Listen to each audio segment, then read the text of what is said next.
류현진 8년 총액 170억 원 대박 계약. 드디어 공식 발표다. 페테랑 저완 류현진 37이 진짜 하나 이글스 유니폼을 입는다. 야구계의 파장을 일으킬 만한 역대 최고 대우다. 하나는 20일 류현진과 8년 총액 170억 원 옵트아웃. 포함 세부 옵트아웃 내용 양측 합의 하에 비공개에 계약했다고 밝혔다. KBO 리그 역대 최대 규모의 계약이다. 류현진은 23일 일본 오키나와로 출국해 2차 스프링 캠프를 진행하고 있는 선수단에 합류한다. 더불어 하나 이글스와 류현진 재단은 MOU를 체결, 유소년 야구 발전 등 사회 공헌 활동을 공동 진행해 나가기로 했다. 지난 시즌을 마친 후 메이저리그에서 FA 자격을 얻은 류현진은 메이저리그 잔류와 국내 복귀를 고민하다 마침내 결정을 내렸다. 2012년 이후 12년 만에 하나 이글스 복귀다. 하나는 류현진은 2006년 하나 이글스 소속으로 KBO 리그에 데뷔해 그해 18승 6패 1세이브 204탈 3진 평균 자책점 2.23을 기록하며 신인왕과 MVP를 동시에 획득했다. 이후 2012년까지 통산 98승 52패 1세이브 1238탈 3진 평균 자책점 2.80을 기록하며 국내 최고의 투수로 우뚝 섰다고 돌아온 에이스를 설명했다. 이어 2013년부터는 메이저리그에 진출해 지난해까지 78승 48패 1세이브 934탈 3진 평균 자책점 3.27을 기록.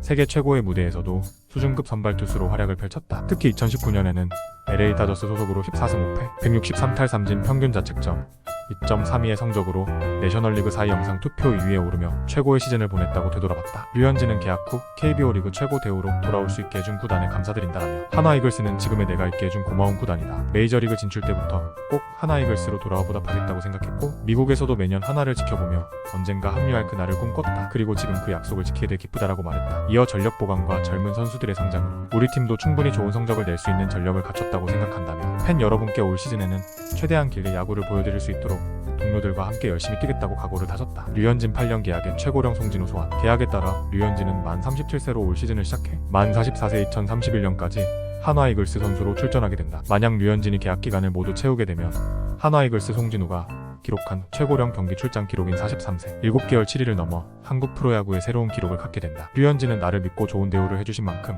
다시 한화 이글스의 일원으로 활약해 새로운 기록과 역사를 만들어 나갈 수 있도록 최선을 다하겠다며 특히 항상 응원과 기대를 해주신 팬 여러분들께 보답한다는 마음으로 팀에 좋은 영향력을 미칠 수 있게 최선을 다하겠다고 각오를 다졌다. 하나 박찬혁 대표이사를 필두로 손혁 단장, 손차훈 전력 강화, 코디네이터, 최홍성 전략팀장 등 프런트의 전사적인 협업이 빛을 발하면서 이번 계약이 성사될 수 있었다. 특히 손혁 단장은 지난해부터 선수와 지속적인 만남을 가지며 국내 복귀를 설득해왔다. 1월 중순부터는 박찬혁 대표이사가 본격 협상 모드로 전환할 시점이라 판단을 내리고 류현진 복귀 프로젝트를 가동해 구체적인 협상을 주도했다. 이처럼 하나는 류현진의 미국 현지 계약 상황을 지켜보며 물밑에서 기민하게 움직였다. 복귀 여부는 전적으로 류현진의 결정에 달려있었지만 상황만 가능하다면 언제라도 류현진을 영입할 수 있도록 준비를 해왔다. 이 같은 구단의 노력에 류현진 역시 감사의 뜻을 밝혔다. 류현진은 나를 믿고 인정해주신 구단 중 하나그룹 임직원 여러분, 하나 박찬혁 대표이사를 비롯한 구단 임직원 여러분께 진심으로 감사드린다며 미국 내 FA 계약 시장이 전반적으로 미뤄지는 등 여러 사정으로 인해 리그 복귀 소식을 조금 늦게 전하게 됐다. 하나로의 복귀 시기를 두고 결국 제가 기량이 충분히 있다고 판단될 때 조금이라도 빨리 합류하는 게 맞다는 결론을 내리게 됐다. 지금은 다시 돌아오게 돼 진심으로 기쁘고 설레는 마음이다라고 말했다. 류현진 국내 복귀는 시간 문제였다. 지난 1월 야구계에는 류현진이 한국으로 돌아오는 쪽으로 마음이 기울고 있다는 이야기가 조금씩 흘러나오기 시작했다. 한 구단 관계자는 류현진 본인이 한국에 들어오고 싶어 한다더라며 국내 복귀 가능성을 훨씬 높이 점쳤다. 손혁 하나 이글스 단장이 류현진을 영입하기 위해 비시즌 동안 꾸준히 접촉하며 공감대를 형성하고 있는 건 공공연한 사실이었다. 다만 구체적인 계약 내용이 오고 가는 정도인지는 분명하지 않았다. 류현진의 에이전트인 스캇 보라스가 류현진은 내년에 한국에서 뛰지 않을 것이라고 공언하기도 했고 류현진은 이달까지 미국 잔류를 함께 선택지에 두고 움직이고 있었다. 선수 본인이 국내 복귀 의사가 있다는 건 분명 하나의 긍정적인 소식이었다. 손 단장은 류현진이 메이저리그 FA 시장에 남아있는 기간이 길어지는 상황에서도 희망의 끈을 놓지 않고 대기했다. 류현진이 완전히 국내 복귀로 결심이 섰을 때 몰아붙여야 했고 그러려면 가장 중요한 실탄이 준비돼 있어야 했다. 류현진을 데려오려면 국내 최고 대우는 불가피하다는 게 정설이었고 하나는 모그룹과 소통의 예산을 어느 정도 확보해둬야 했다. 샐러리 캡을 가능한 넘지 않는 선에서 류현진에게 최고액을 보장해주는 것도 손 단장이 함께 계산해둬야 할 일이었다. 류현진과 하나가 구체적으로 계약을 진행하고 있다는 소문이 돌기 시작한 건 지난 주말쯤이다. 미국 현지에서 류현진과 샌디에이고 파드리스의 협상이 최종 결렬됐다는 소식이 들릴 때였다. 미국 언론은 류현진이 연봉 1000만 달러 약 133억 원 수준의 단기 계약은 가능할 것으로 바라보고 있는데 샌디에이고가 제시한 금액 일기준을 채워주지 못했던 것으로 보인다. 미국 스포츠 매체 디애슬레틱의 샌디에이고 담당 기자인 데니스 리는 지난 17일 한국 시간 샌디에이고는 저완 선발 투수가 부족해 베테랑 류현진과 대화를 나눴다. 하지만 두 번째 토미존 수술을 받은 뒤인데도 스캇 보라스 류현진의 에이전트의 고객은 헐값을 받아들이지 않을 것으로 보인다고 보도했다. 류현진은 샌디에이고 외에도 몇몇 메이저리그 구단의 오퍼를 받긴 했으나 만족할 만한 조건을 제시받지는 못한 것으로 알려졌다. 단기 계약은 감수할 용의가 있었지만 류현진이 마지노선으로 정했던 연봉 1,000만 달러를 보장하는 오퍼가 없었다. 류현진이 1,000만 달러를 기준으로 삼은 건 미국에서 가족과 함께 안정적인 생활을 원했기 때문. 류현진은 어린 두 자녀와 같이 지내야 하기 때문에 치안이 좋은 대도시 연고지팀을 원했고 시즌 도중 트레이드로 이사를 걱정하지 않아야 하는 점도 중요하게 여겼다. 그러려면 몸값 1,000만 달러 이상은 보장을 받아야 했고 팀은 플레이오프 진출 가능성이 있어야 시즌 도중 트레이드를 피할 수 있었다. 디애슬레틱의 또 다른 필진인 진보드는 류현진은 건강하게 돌아왔지만 부상 위험 때문에 1년 계약을 받아들여야만 할 것이다. 그는 2023년 후반기처럼 올 시즌 전반기에 공을 던질 수 있다면 그를 트레이드 마감일 안에 트레이드할 수 있는 비경쟁팀과 계약하는 게 현명할 것이다. 피츠버그 파이어리츠, 워싱턴 내셔널스, 오클랜드 애슬레틱스와 같은 팀들이 그 조건에 맞다고 주장했다. 이어 아니면 부상 위험이 매우 높거나 고령 문제 또는 하락세 등의 이유로 선발 투수 여러 명이 필요한 우승 경쟁팀이 선발 로테이션 뎁스 강화를 위해 류현진과 접촉할 수도 있다. 뉴욕 양키스와 미러키 브루어스, 세인트루이스 카디널스 등이 이 조건에 딱 부합할 것이라고 덧붙였다. 그러나 보든이 언급한 팀들은 류현진이 원하는 조건을 충족하지 못하거나 류현진이 원하는 조건을 제시할 수 없는 팀들뿐이었다. 류현진은 올해 유독 느리게 흘러가는 메이저리그 FA 시장 상황을 고려해 2월 말이 타되도록 기다렸지만 메이저리그 잔류를 결심할 만한 오퍼는 끝내 오지 않았다. 선발 투수 FA 최대어로 꼽히는 블레이크, 스넬, 조던 몽고메리 등의 거취는 아직이었으나 류현진은 이들처럼 더 기다릴 여유가 없었다. 결국 처음부터 염두에 뒀던 한국행으로 마음을 굳히게 된다. 류현진은 나이 30대 후반이기에 메이저리그 커리어를 마무리할 결심이 서야 한국행을 추진할 수 있었다. 류현진은 어차피 선수 생활의 종착지를 한화로 일찍이 정해둔 상태였다. 류현진은 메이저리그 쪽 계약 상황이 좋지 않기도 했지만 메이저리그에서도 여전히 선발 투수로 경쟁력이 있다는 평가를 받는 지금 한국으로 돌아가야 최고 대우에 걸맞은 퍼포먼스를 보여줄 수 있다고 판단한 것으로 보인다. 메이저리그에서 류현진의 시간은 끝났다. 뛰어난 커리어 남겼다. 류현진은 2013년 LA 다저스와 6년 3,600만 달러약 480억 원 계약에 합의하면서 포스팅 시스템으로 미국 메이저리그 무대를 처음 밟았다. 데뷔 시즌인 2013년 30경기에서 14승을 수확하면서 192이닝, 평균 자책점 3.00을 기록해 그의 내셔널리그 신인왕 투표 4위를 차지했다. 2014년에는 평균 자책점인 3.38로 오르고 이닝은 152이닝으로 줄었으나 또 14승을 수확하며 경쟁력을 입증했다. 류현진은 어깨 수술과 팔꿈치 부상 여파로 2015년과 2016년 통틀어 메이저리그 단 1경기에 출전하는 가장 힘든 시간을 보냈다. 어깨 부상은 투수에게 너무도 치명적이기에 류현진의 메이저리그 커리어는 물론이고 선수 생명도 끝나는 게 아니냐는 우려의 시선도 있었다. 실제로 류현진은 2017년과 2018년까지 건강 염려를 지우지 못하면서 걱정을 샀는데 2019년 완벽히 부활하면서 메이저리그에서 최전성기를 누렸다. 29경기 14승 5패 182이닝 163탈 3진 평균 자책점 2.31을 기록하면서 생애 처음이자 마지막으로 올스타로 선정됐다. 평균 자책점 부문에서 메이저리그 전체 1위에 올랐고 내셔널리그 4위 영상 최종 투표는 2위를 차지했다. 덕분에 류현진은 2020년 시즌을 앞두고 FA 시장에서 높은 평가를 받았고 토론토 블루제이스와 4년 8천만 달러약 1,067억 원 대형 계약에 성공한다. 류현진은 토론토에서 처음 2년은 토론토가 기대했던 에이스의 임무를 충실히 해냈다. 토론토가 원했던 가을 야구에도 진출했고 2020년에는 아메리칸 리그 4위 영상 최종 투표에서 3위, MVP 투표에서 13위에 오르기도 했다. 그러나 2022년 6월 커리어 두 번째 토미존 수술이 발목을 잡았다. 지난해 8월 마운드로 복귀해 11경기 3승 3패 52이닝 평균 자책점 3.46을 기록하면서 여전한 경쟁력을 입증했으나 올겨울 메이저리그 구단의 반응은 냉정했다. FA 시장 평가는 류현진의 기대에 미치지 못했으나 미국 언론은 류현진이 토론토에서 처음 2년 동안 에이스로 활약한 것만으로 8천만 달러의 가치는 충분히 해냈다고 보기도 한다. 메이저리그 이적 시장 소식을 다루는 MLB 트레이드 루머스는 20일 류현진이 하나와 계약이 임박했다고 보도하면서 메이저리그에서 커리어를 매우 높이 평가했다. LA 다저스가 2013년 시즌을 앞두고 류현진을 포스팅 시스템을 통해 6년 3,600만 달러야 480억 원에 계약한 것을 두고 매우 훌륭한 투자였다고 평가했다. MLB 트레이드 루머스는 류현진은 그의 데뷔 시즌의 30경기에 선발 등판에 평균 자책점 3.00을 기록하면서 그의 내셔널리그 신인왕 투표에서 4위를 차지했다. 어깨와 팔꿈치 부상 여파로 2015년과 2016년 시즌을 거의 날리기 직전이었던 두 번째 시즌 2014년은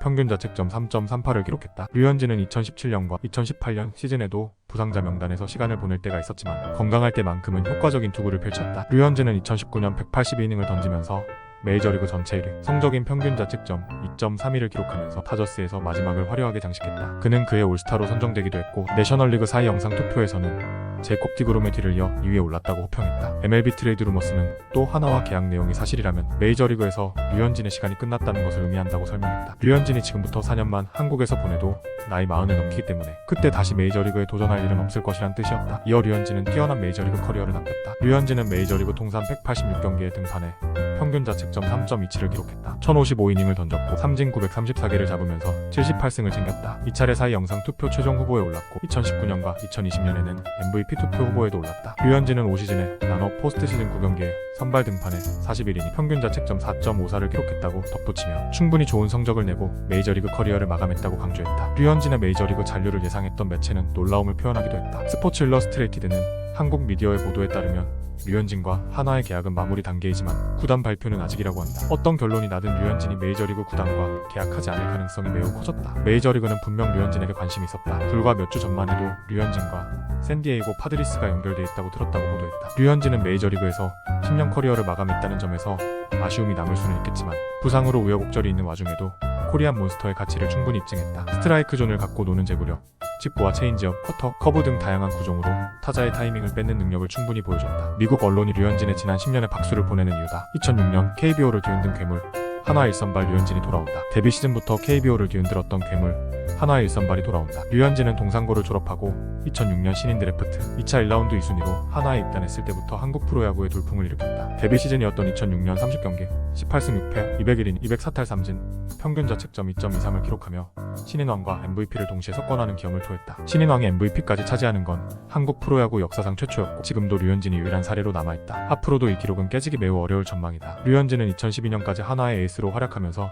190경기 98승 52패 1세이브 1269이닝 1238탈 3진 평균 자책점 2.80을 기록했다. 이닝당 3진 하나씩을 잡았다고 해도 무방할 정도로 위력적인 공을 던졌다. 물론 지금은 12년 전처럼 좋은 구위를 자랑하기 어려울지도 모른다. 실제로 복귀 시즌이었던 지난해 류현진의 직구 구속은 87마일약 140에서 89마일약 143로 형성됐다. 국내 자완 투수들을 기준으로 3화도 구속이 느린 편에 속한다. 그러나 류현진은 느린 공으로도 메이저리그 강타자들을 척척 잡아내는 노련한 경기 운영 능력을 보여줬다. 구속을 보완할 제구력과 투구 감각은 여전하다. KBO 리그에서는 류현진의 제구력 하나만으로도 충분히 생존, 가치를 입증할 수 있을 것이라는 게 업계의 시선이다. 류현진과 한화가 공격적으로 움직이면서 올해 유독 긴장감이 떨어졌던 스토브리그를 막바지에 뜨겁게 달구고 있다. 올겨울 FA 계약 최고액은 두산 베어스 양석환이 기록한 78억 원 42년이었다. 지난해부터 본격적으로 샐러리 캡 제도가 시행되면서 구단들이 지갑을 열 수 있는 한계가 분명해졌고 BFA 단연 계약이 활성화되면서 최대여급들은 대부분 원소속 구단들이 단속을 마친 상황이었다. 100억대 계약이 우습게 나왔던 최근 34년 FA 시장 흐름을 고려하면 올해는 분명 싱거웠다. 12년 만에 돌아온 류현진은 나이 37살이 됐다. 투수로는 황홍기의 나이. 그래도 하나는 1선발 예우를 충분히 해줬다. 하나는 올겨울은 물론이고 쿡 프로야구 역대 최고액을 약속했다. SSG 랜더스 좌완 에이스 김광현이 2022년 3월 메이저리그 도전을 마치고 국내 복귀를 선택했을 때 계약 규모가 4년 151억 원이었다. 당시 기준 KBO 역대 최고 대우였다. 현재 최고액은 2023년 시즌을 앞두고 두산 베어스 포수 양의지가 기록한 152억 원 42년이었는데 류현진이 갈아치운다. 한화가 이토록 류현진 영입에 진심이었던 이유는 지난해 국내 선발진 성적이 설명해준다. 지난해 문동주라는 신인왕을 배출한 건 분명 큰 성과였다. 문동주는 2006년 류현진 이후 한화가 17년 만에 배출한 신인왕이었다. 문동주는 118이닝을 던지면서 8승, 평균 자책점 3.71을 기록했다. 문제는 문동주 이외의 국내 선발 투수들이다. 문동주 외에는 60이닝을 넘긴 선발 투수도 찾아볼 수가 없었다. 이태양과 장민재, 김민우 등이 50이닝을 조금 넘겼을 뿐이다. 과거 국내 에이스였던 김민우가 부상으로 이탈하지 않았다면 사정이 조금 나았을지 모르겠지만 어쨌든 한화 선발진은 지난해 냉정히 낙제점을 받았다. 손 단장은 김민우는 부상으로 오랜 시간을 보냈고 문동주도 아직은 어린 선수다. 물론 문동주가 내년에 더 잘 던질 것이란 기대감은 있다. 하지만 투수는 늘 대비를 해두면 좋은 것이다. 황준서,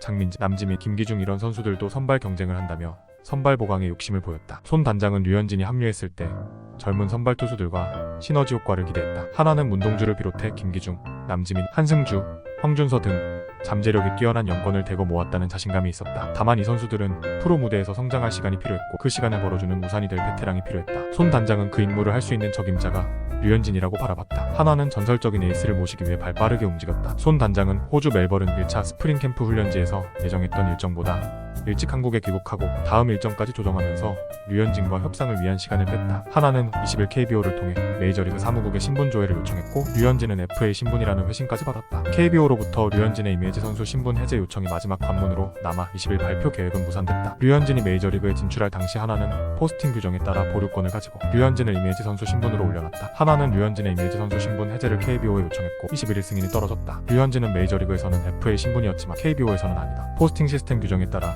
KBO 리그 복귀 시에는 반드시 하나로 돌아와야 하며 등록 일수 4년을 더 채워야 FA 자격을 얻을 수 있다. 이에 하나는 BFA 단연 계약으로 류현진을 대우했다. 하나는 류현진 복귀를 위한 모든 작업을 끝냈다. 이제는 류현진이 하나를 위해서 공을 던질 차례다. 류현진은 국내에서 머물면서 개인 훈련으로 몸은 충분히 만들어뒀다. 이제 일본 오키나와 2차 스프링 캠프부터 하나 선수단에 합류해 본격적인 시즌 준비를 시작할 예정이다. 류현진의 합류로 하나는 단숨에 5강 후보를 뛰어넘어 우승 후보로도 거론되고 있다. KBO 리그 전체판을 뒤흔들 거물의 귀환이라 해도 과언이 아니다. 하나를 제외한 구단들은 19일부터 류현진의 국내 복귀 소식이 구체화되자 불편한 기색을 숨기지 않았다. 나이 37살이라 해도 KBO 리그를 평정했던 류현진이 돌아오는 건 다른 구단에는 달갑지 않은 소식이었다. 페넌트 레이스는 투수의 힘으로 좌우된다고도 한다. 류현진의 문동주, 그리고 김서현, 황준서, 김기중, 남지민 등 최상위권 유망주들이 올해 다 두각을 나타낸다면 하나는 분명 무시하기 힘든 팀이 된다. 노시환, 최은성, 안치호, 요나단 페라자 등이 버티는 타선도 묵직할 전망. 하나는 3위를 차지했던 2018년 이후 6년 만에 가을 야구를 꿈꾸기 시작했다. 에이스 류현진과 함께하는 낭만을 곁들여 구독, 좋아요 부탁해요. 구독, 좋아요 부탁해요.